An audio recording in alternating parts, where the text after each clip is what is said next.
নমস্কার, দেখছেন update Bangla YouTube channel. জানাবো আজকের বাছাই করা কিছু গুরুত্বপূর্ণ খবর। প্রধান সংবাদগুলি জানার আগে শুরুতেই সংবাদ শিরোনাম। তারাপীঠের কাছে ঢুকে পড়েছিল দুই খতরনাক জঙ্গি, ছিল বিরাট কোনো প্ল্যান।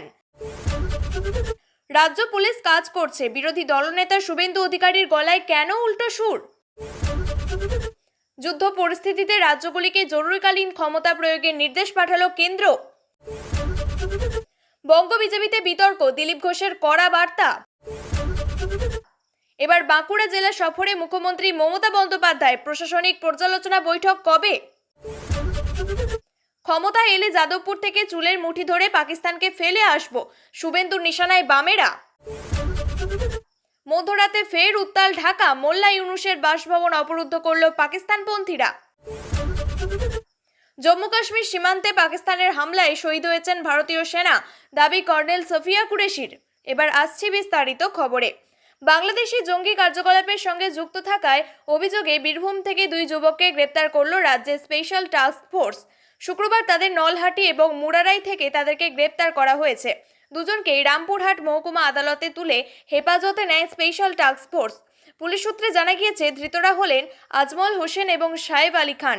আজমলের বাড়ি নলহাটি থানার বানিয়র সংলগ্ন চণ্ডীপুর গ্রামে। সাহেব আলী খান মুরারাই থানার রুদ্রনগর গ্রামের বাসিন্দা। বৃহস্পতিবার গভীর রাত্রে অভিযান চালিয়ে তাদেরকে গ্রেপ্তার করে স্পেশাল টাস্ক ফোর্স। ধৃতরা নিষিদ্ধ জঙ্গি সংগঠন বাংলাদেশের জামাতুল মুজাহিদিন বা জেএমবির সক্রিয় সদস্য। জেএমবি মতাদর্শ প্রচারের অভিযোগ রয়েছে তাদের বিরুদ্ধে। ধৃতরা অত্যাধুনিক মাধ্যম ব্যবহার করে রাষ্ট্রদ্রোহী এবং জিহাদি পুস্তিকা প্রচার করে চলেছিল।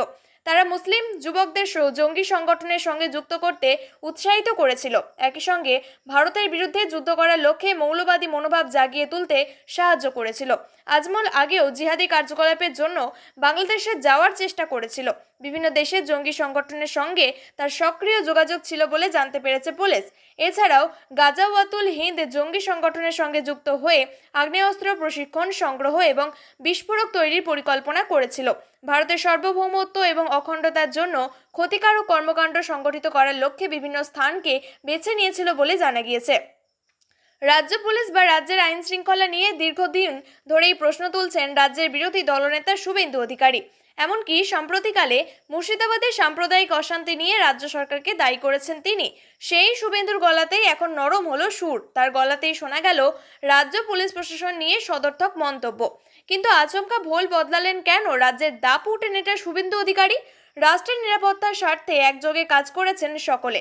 আসলে বর্তমানে দেশ জুড়ে চলছে যুদ্ধ পরিস্থিতি। এই অবস্থায় রাজনৈতিক বিভেদ ভুলে শাসক বিরোধী একসঙ্গে কাজ করার বার্তা দিয়েছেন দেশের সমস্ত রাজনৈতিক নেতারা। নরেন্দ্র মোদী, অমিত শাহের পাশে থাকার বার্তা দিয়েছেন মমতা বন্দ্যোপাধ্যায়, রাহুল গান্ধীর মতো বিরোধী নেতারা। একই দিনে কেন্দ্রীয় সরকার সেনাপ্রধানকে টেরিটোরিয়াল আর্মি মোতায়েনের পূর্ণ ক্ষমতা দিয়েছে। প্রতিরক্ষা মন্ত্রক সেনাপ্রধানকে ক্ষমতা বৃদ্ধি করে টেরিটোরিয়াল আর্মি প্রয়োগের ক্ষমতা দিয়ে দেওয়ার উত্তেজনাকর পরিস্থিতিতে ভারতীয় বাহিনীর ধারে ও ভারে শক্তি বৃদ্ধি ঘটবে। প্রচলিত সেনাবাহিনীর পাশাপাশি টেরিটোরিয়াল আর্মিতে নথিভুক্ত অর্থাৎ সংরক্ষিত সেনা কিংবা সদ্য অবসরপ্রাপ্ত অফিসারদের ফ্রন্ট লাইনে ডাকার ক্ষমতা দেওয়া হলো সেনাপ্রধানকে। কেন্দ্রীয় স্বরাষ্ট্র মন্ত্রকের তরফ থেকে দেশের সব রাজ্য এবং কেন্দ্রশাসিত অঞ্চলগুলির সরকারকে অসামরিক প্রতিরক্ষা বিধি অনুযায়ী জরুরি বা আপৎকালীন ক্ষমতা জারির নির্দেশ দিয়েছে। পাকিস্তানের সঙ্গে সীমান্ত উত্তেজনা বৃদ্ধি নিয়ে শুক্রবার জাতীয় নিরাপত্তা উপদেষ্টা অজিত দোভাল এবং আইবি প্রধানের সঙ্গে জরুরি বৈঠকের পরেই স্বরাষ্ট্র মন্ত্রক এই নির্দেশিকা পাঠায়। মন্ত্রক সূত্রে জানা গিয়েছে, শুক্রবার সব রাজ্যের স্বরাষ্ট্র সচিব এবং প্রশাসনকে সিভিল ডিফেন্স বিধি অনুযায়ী আপৎকালীন ক্ষমতা জারির কথা বলা হয়েছে। এই নির্দেশের প্রাথমিক কারণ হলো আগাম সতর্কতামূলক বিবিধ ব্যবস্থা গ্রহণ করতে হবে রাজ্য সরকারগুলিকে। সিভিল ডিফেন্স রুলস 1968-এর 11 নম্বর বিধি অনুসারে যুদ্ধ পরিস্থিতিতে যদি শত্রু শিবির থেকে হামলা ধেয়ে আসে তাহলে রাজ্যগুলির বিশেষ ক্ষমতা প্রয়োগ করতে পারে। একই দিনে কেন্দ্রীয় সরকার সেনাপ্রধানকে টেরিটোরিয়াল আর্মি মোতায়েনের পূর্ণ ক্ষমতা দিয়েছে। প্রতিরক্ষা মন্ত্রক সেনাপ্রধানকে ক্ষমতা বৃদ্ধি করে টেরিটোরিয়াল আর্মি প্রয়োগের ক্ষমতা দিয়ে দেওয়ায় উত্তেজনাকর পরিস্থিতিতে ভারতীয় বাহিনীর ধারে ও ভারে শক্তিবৃদ্ধি ঘটবে। প্রচলিত সেনাবাহিনীর পাশাপাশি টেরিটোরিয়াল আর্মিতে নথিভুক্ত অর্থাৎ সংরক্ষিত সেনা কিংবা সদ্য অবসরপ্রাপ্ত অফিসারদের ফ্রন্ট লাইনে ডাকার ক্ষমতা দেওয়া হলো সেনাপ্রধানকে। বিজেপির প্রাক্তন রাজ্য সভাপতি দিলীপ ঘোষ আরএসএসের শীর্ষ নেতৃত্বকে স্পষ্ট জানিয়ে দিয়েছেন যে তিনি দলবদলু নেতাদের সঙ্গে কোনো রকমের কম্প্রোমাইজ করবেন না। আরএসএস এর শীর্ষ কর্মকর্তাদের সঙ্গে আলোচনায় তিনি বর্তমান বঙ্গ বিজেপির পরিস্থিতি এবং দল বদলু নেতাদের সম্পর্কে বিস্তারিত আলোচনা করেন। তিনি পরিষ্কারভাবে জানান, যেহেতু আরএসএস তাকে বিজেপিতে পাঠিয়েছিল, সেক্ষেত্রে দল যদি তাকে ফিরিয়ে নিতে চায় তিনি কোনো আপত্তি করবেন না। দিলীপ ঘোষ জানান, আগামী দিনে তার রাজনৈতিক লড়াই অব্যাহত থাকবে এবং সেটা বিজেপির ভেতর থেকেই। সম্প্রতি তিনি মুখ্যমন্ত্রী মমতা বন্দ্যোপাধ্যায়ের আমন্ত্রণে দীঘায় জগন্নাথ মন্দিরে গিয়েছিলেন, যেটি নিয়ে দলবদলু নেতারা তাকে আক্রমণ করেন। কিন্তু দিলীপ ঘোষ নিজের অবস্থান স্পষ্ট করে দিয়েছেন, তিনি বিজেপি থেকে কোনোভাবে বিচ্ছিন্ন হতে চান না এবং এই বিতর্কের মাঝে বিজেপির উদ্দেশ্য এবং দলের একতা নিয়ে কোনো সন্দেহ নেই। মুর্শিদাবাদ দিয়েই জেলা সফর শুরু করেছেন মুখ্যমন্ত্রী মমতা বন্দ্যোপাধ্যায়। এবার যাবেন বাঁকুড়া, তারপরে আরও অন্যান্য জেলায় যাবেন তিনি, কারণ 2026 সালে বাংলায় বিধানসভা নির্বাচন রয়েছে। তাই প্রত্যেক জেলায় কেমন কাজ হয়েছে এবং কি কাজ বাকি রয়েছে সবটা সরজমিনে দেখতে চান তিনি। তারপর বকেয়া কাজ দ্রুত করতে ব্যবস্থা করবেন মুখ্যমন্ত্রী। মুর্শিদাবাদে গিয়ে মুখ্যমন্ত্রী নানান প্রকল্পের উদ্বোধন শিলান্যাস করেছেন। এবার সেখানে উন্নয়নের কাজ নিয়ে বই প্রকাশ করা হচ্ছে। বাঁকুড়াতেও নানান উন্নয়নের কাজ হয়েছে, এবার সেইগুলি সামনে নিয়ে আসার পালা। আর যা বকেয়া রয়েছে তা দ্রুত শেষ করার সময় এসে গিয়েছে। বাঁকুড়া জেলাটি রাজনৈতিকভাবে অত্যন্ত তাৎপর্যপূর্ণ, কারণ এখানে আগেও বিজেপি জিতেছিল, কিন্তু সেইভাবে উন্নয়নের কাজ হয়নি। তারপর সেটাকে সামনে নিয়ে এসে 2024 সালে লোকসভা নির্বাচন হয় আর হেরে যান সুভাষ সরকার, জেতেন তৃণমূল কংগ্রেসের প্রার্থী অরূপ চক্রবর্তী।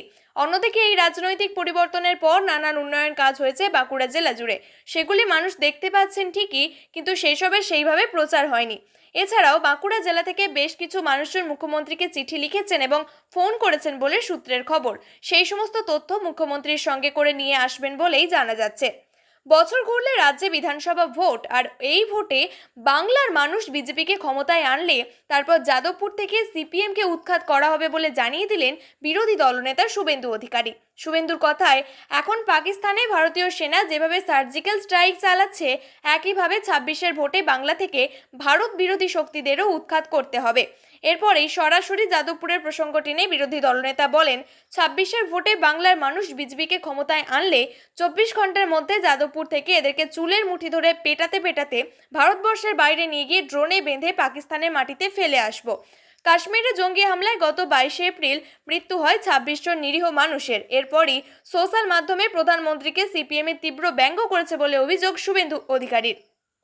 বিরোধী দলনেতা বলেন, প্যালেস্তাইনে বোমা পড়লে এখানে মিছিল করতে বেরিয়ে পড়ে সিপিএম, অথচ পাকিস্তানের ঘটনা নিয়ে ওদের কোনো প্রতিবাদ মিছিল করতে দেখা গেল না, উল্টে প্রধানমন্ত্রীকে খিল্লি করে পোস্ট করছে।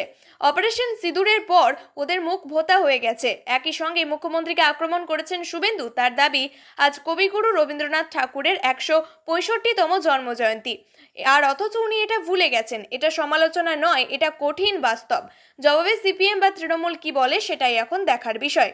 ভারতীয় সেনার প্রত্যাঘাতে যখন পাকিস্তানে ত্রাহি ত্রাহি রব, ঠিক তখনই দেশত্যাগী প্রধানমন্ত্রী শেখ হাসিনার আওয়ামী লীগকে নিষিদ্ধের দাবিতে উত্তাল হয়ে উঠল ঢাকা। বৃহস্পতিবার মধ্যরাত্রে তদারকি সরকারের প্রধান উপদেষ্টা মোল্লা মুহাম্মদ ইউনূসের সরকারি বাসভবন যমুনা অবরুদ্ধ করে রেখেছে পাকিস্তানি গুপ্তচর সংস্থা আইএসআই এর মদতপুষ্ট জঙ্গি সংগঠন জাতীয় নাগরিক পার্টি এবং জামায়াত ইসলামী সশস্ত্র সংগঠন ইসলামী ছাত্র শিবির। অবরোধ স্থল থেকে পাকিস্তান জঙ্গি সংগঠন লস্কর-ই-তৈবার সহযোগী শাখা জাতীয় নাগরিক পার্টির অন্যতম নেতা হাসনাত আবদুল্লাহ হুঙ্কার ছেড়েছেন, আওয়ামী লীগ নিষিদ্ধ না হওয়া পর্যন্ত যমুনা অবরুদ্ধ করে রাখা হবে। খোদ দেশের রাষ্ট্রপ্রধানের বাড়ি অবরুদ্ধ করা নিয়ে ঢাকার পুলিশ কমিশনার তথা হিজবুত তাহরির শীর্ষ নেতা শেখ সাজ্জাদ আলী কোনো প্রতিক্রিয়া জানাতে চাননি। গত বুধবার মধ্যরাত্রে পাক জঙ্গিদের হাত থেকে বাঁচতে দেশ ছেড়ে থাইল্যান্ডে পাড়ি দিয়েছেন প্রাক্তন রাষ্ট্রপতি আব্দুল হামিদ। আর ওই খবর জানাজানি হতেই তদারকি সরকারের বিরুদ্ধে বিদ্রোহ ঘোষণা করেছে পাক জঙ্গি সংগঠন লস্কর-ই-তৈবার বাংলাদেশি শাখায় জাতীয় নাগরিক পার্টি। আওয়ামী লীগকে নিষিদ্ধ করতে হবে এবং মামার বাড়ির আবদার তুলে রাতেই প্রধান উপদেষ্টা মোল্লা মুহাম্মদ ইউনূসের সরকারি বাসভবন যমুনা ঘেরাওয়ের ডাক দেওয়া হয়। আওয়ামী লীগের পাশাপাশি পাকিস্তানের বিরুদ্ধে ভারতীয় সেনার প্রত্যাঘাতের বিরুদ্ধে স্লোগান তোলা হয়, এমনকি হিন্দু বিরোধী স্লোগানও তোলা হয়। জাতীয় পার্টির নেতা আক্তার হোসেনের নেতৃত্বে স্লোগান ওঠে, এক একটা হিন্দু ধরে জবাই কর। অবস্থান কর্মসূচির কারণে যমুনার সামনের রাস্তায় যান চলাচল বন্ধ হয়ে যায়। রাত 1টার দিকে জাতীয় নাগরিক পার্টির আহ্বায়ক নাহিদ ইসলামের নেতৃত্বে একটি বিক্ষোভ মিছিল নিয়ে যমুনার সামনে উপস্থিত হয়। গত বৃহস্পতিবার রাত থেকে ভারত পাকিস্তানের মধ্যে পুরোদস্তু যুদ্ধ শুরু হয়ে গিয়েছে। দুই দেশের মধ্যে এখনো পর্যন্ত পাকিস্তান সব দিক থেকেই কোণঠাসা হয়ে পড়েছে।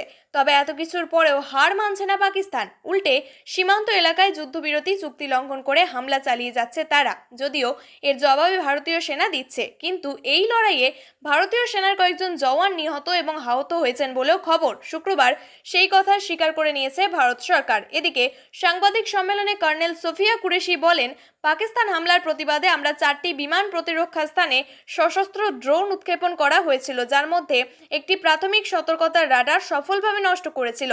এইসবের পরেও জম্মু কাশ্মীরের নিয়ন্ত্রণ রেখা পেরিয়ে পাকিস্তান ক্রমাগত গোলাগুলি দিয়ে হামলা করছে।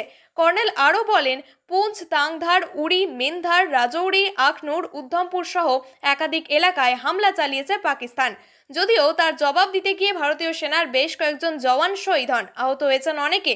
অন্যদিকে পাকিস্তানের ক্ষয়ক্ষতি হয়েছে বলেও মনে করা হচ্ছে।